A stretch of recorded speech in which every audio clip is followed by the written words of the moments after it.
Biochemistry, bio का मतलब living organism है, केमिस्ट्री का मतलब है कि केमिकल रिएक्शन। हम इसकी सिंपल डेफिनेशन ये कर सकते हैं कि chemical reaction that are taking place in the body of living organism, इसको हम लोग बायोकेमिस्ट्री का नाम देते हैं। अपनी वर्डिंग में आप लोग लिख लें जैसे मैंने आपको बताई है, बेस्ट है। तो biochemistry deal with the chemical और मेटाबॉलिक प्रोसेस। मेटाबॉलिक प्रोसेस या केमिकल, उनके अंदर यही है ना कि केमिकल रिएक्शन हो रहे हैं। और मेटाबॉलिक के अंदर वो कैटाबॉलिक भी है, एनाबॉलिक भी है, which are taking place in the tissue cell. Tissue cell किन के होंगे? लिविंग ऑर्गेनिज्म के होंगे। These metabolic reaction take place in the material called protoplasm. कहाँ पे ये केमिकल रिएक्शन हो रहे होते हैं? प्रोटोप्लाज्म के अंदर। और जब तक ये केमिकल रिएक्शन होते रहते हैं आप बिल्कुल ठीक रहते हैं। तो जब तक ये केमिकल रिएक्शन होना स्टॉप हो जाते हैं तो फिर आप भी जो है ना अल्लाह के पास चले जाते हैं। ये डेफिनेशन आप लोगों ने करनी है। उसके बाद ये वाला एक पेज है, हाइड्रोजन आयन कंसंट्रेशन।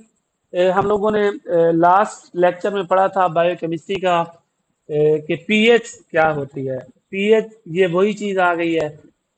दरअसल इसको पीएच का नाम भी देते हैं, हाइड्रोजन आयन कंसंट्रेशन को।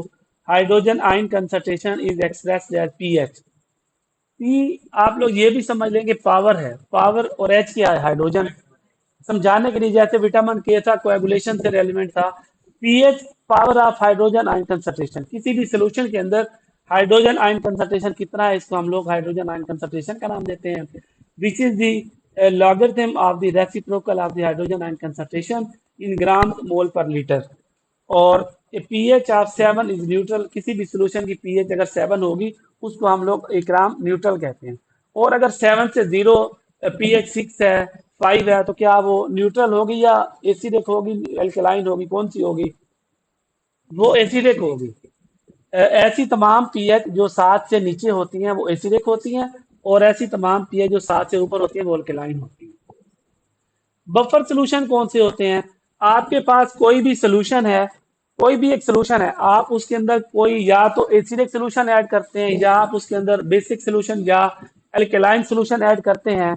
एसिडिक सोल्यूशन ऐड करने के बाद या बेसिक सोल्यूशन ऐड करने के बाद नीचे जो सोल्यूशन पड़ा हुआ है वो अपनी पीएच को मेंटेन रखे। अब देखें ना, कोई नीचे एक सोल्यूशन है, आप ऊपर से एसिडिक सोल्यूशन डालते हैं तो नीचे वाले को एसिडिक होना चाहिए ना। कहते हैं कि जो नीचे वाला सोल्यूशन है ना वो अपनी पीएच को मेंटेन रखे हुए है, तो उसको हम लोग बफर सोल्यूशन का नाम देते हैं। ठीक है। बफर सोल्यूशन कौन सा होगा? ऐसा सोल्यूशन होगा that resist to the changing pH of any solution on slight addition of acidic और बेसिक सोल्यूशन और कंपाउंड। आपके पास कोई एक सोल्यूशन पड़ा हुआ है, आप उसके अंदर मजीद एसिडिक या बेसिक सोल्यूशन ऐड करना चाह रहे हैं, लेकिन कहते हैं कि जो नीचे सोल्यूशन पड़ा हुआ है ना उसने अपनी पीएच को मेंटेन रखा हुआ है, उसको हम बफर सोल्यूशन का नाम देते हैं। क्रिस्टलाइड क्या होते हैं इसको आप लोग छोड़ दें। चलें कर लेते हैं। Crystalloid substance that dissolve in liquid. ये कहते हैं कोई एक ऐसी सब्सटेंस होती है जिसको आप लोग पानी के अंदर जब ऐड करते हैं तो वो डिसॉल्व हो जाती है, और फिर वो इजीली पास भी हो जाती है किसी भी मेम्ब्रेन से। मेम्ब्रेन आप लोग यूं समझे कि जैसे आप लोग एक गिलास ले लें, उसके ऊपर आप एक मलमल का कपड़ा रख लें, वो जो कपड़ा है ना वो आप यूं समझे कि एक मेम्ब्रेन है। अब उसमें से वो चीज पास आउट हो जाती है, उसको हम लोग क्रिस्टलाइट का नाम देते हैं।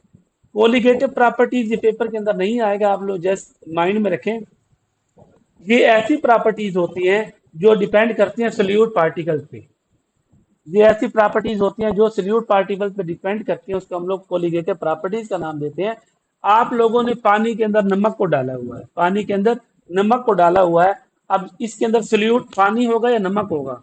नमक होगा। ठीक है। अब नीचे मैंने क्वेश्चन आप लोगों से करना है, ये दोनों सो रहे हैं, आमिर भी और शगुफ्ता भी। कोलिगेटिव प्रॉपर्टीज ऐसी प्रॉपर्टीज होती हैं जो सल्यूट पार्टिकल पे डिपेंडेंट होती है, उसको हम लोग कोलिगेटिव प्रॉपर्टीज का नाम देते हैं। अब नीचे वो ये बता रहा है boiling point is raised, boiling point is raised और फ्रीजिंग पॉइंट इज डिप्रेस्ड। अब मैं आपको मिसाल देता हूँ कि बॉइलिंग पॉइंट कैसे रेज होता है।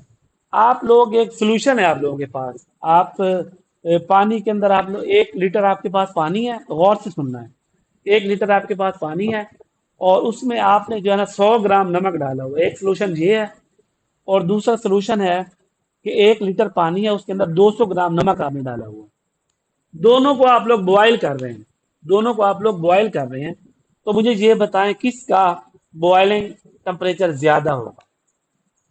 दो सॉल्यूशंस हैं, उनका जो सॉल्वेंट है उसका लेवल बराबर है, एक एक लीटर है, और जो सल्यूट पार्टिकल्स हैं एक के अंदर 100 ग्राम है, एक के अंदर 200 ग्राम है।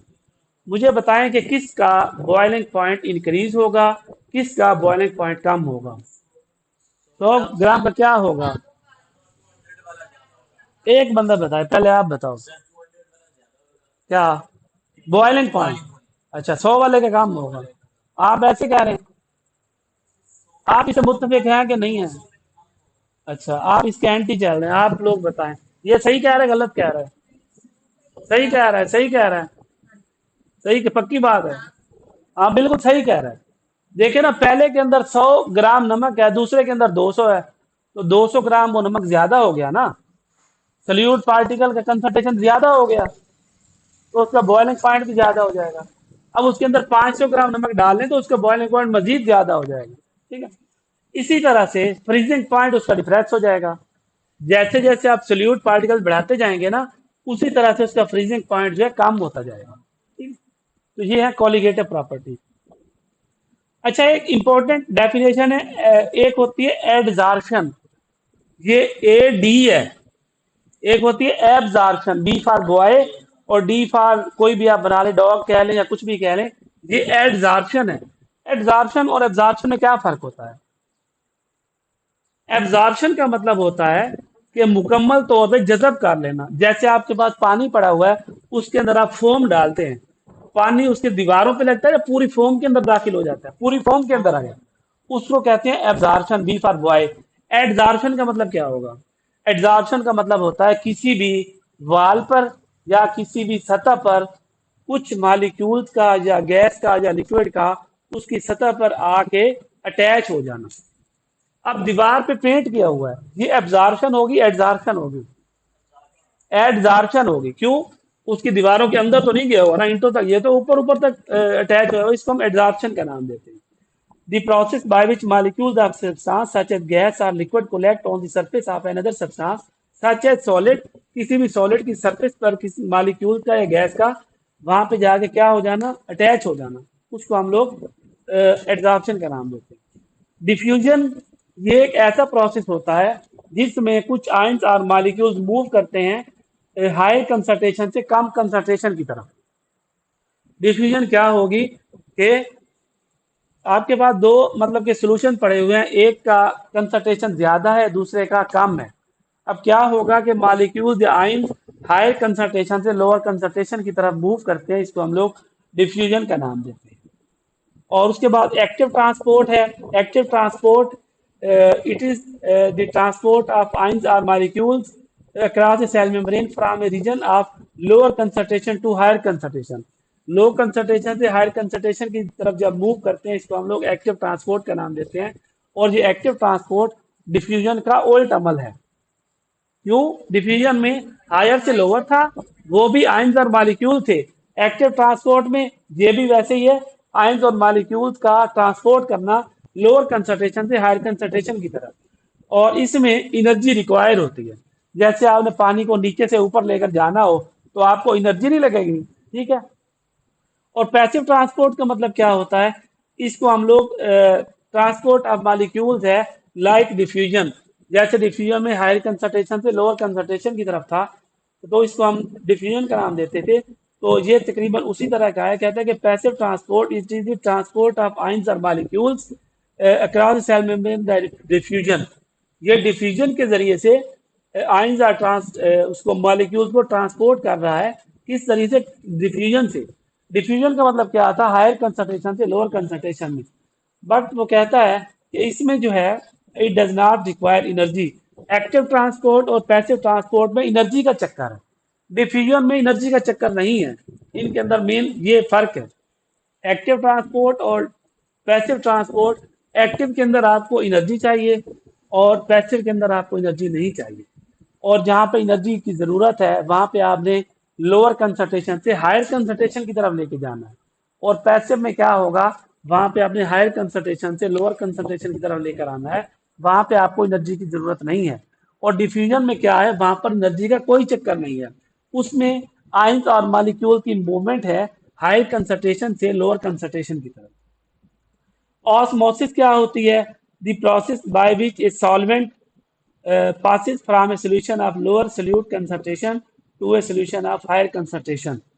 अब इसमें सल्यूट की बात हो रही है, इसमें सल्यूट की बात, आयंस और मॉलिक्यूल्स की बात नहीं हो रही, इसमें जस्ट किस चीज की बात हो रही है? सॉल्वेंट की बात हो रही है।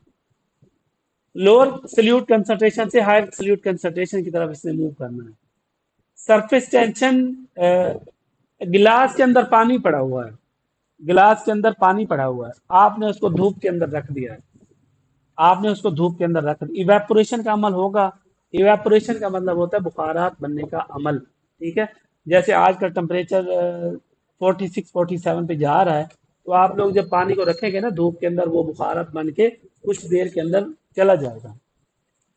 अब ऊपर जो है ना, ऊपर जो लेयर है गिलास के अंदर पानी की, उनके अंदर भी तो आपस में अट्रैक्शन है ना, कि भाई हम लोग आपस में इकट्ठे रहें, ठीक है। और जो नीचे पानी है उसके अंदर भी तो अट्रैक्शन है।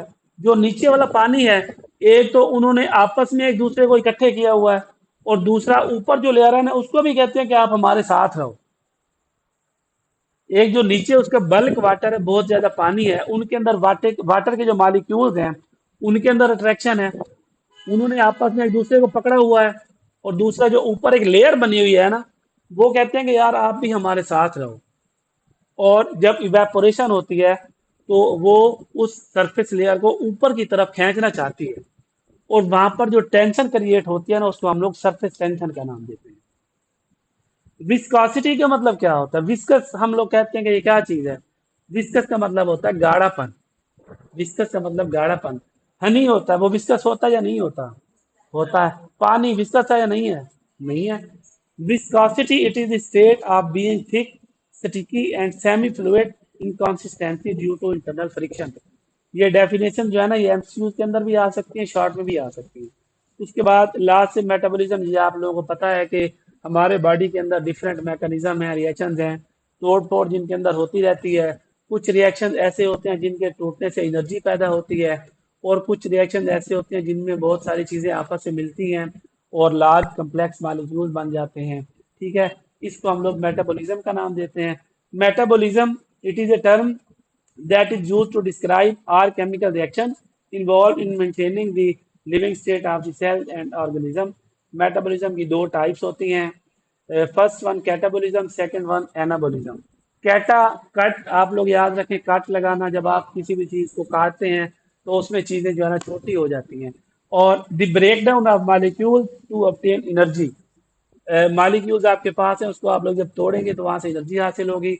एनाबॉलिज्म का मतलब होता है कि synthesis of all compounds needed by the cell. जैसे अमाइनो एसिड के मालिक्यूल्स आपस में मिलते हैं तो क्या चीज बन जाती है? प्रोटीन बन जाती है। इसको हम लोग एनाबॉलिज्म का नाम देते हैं।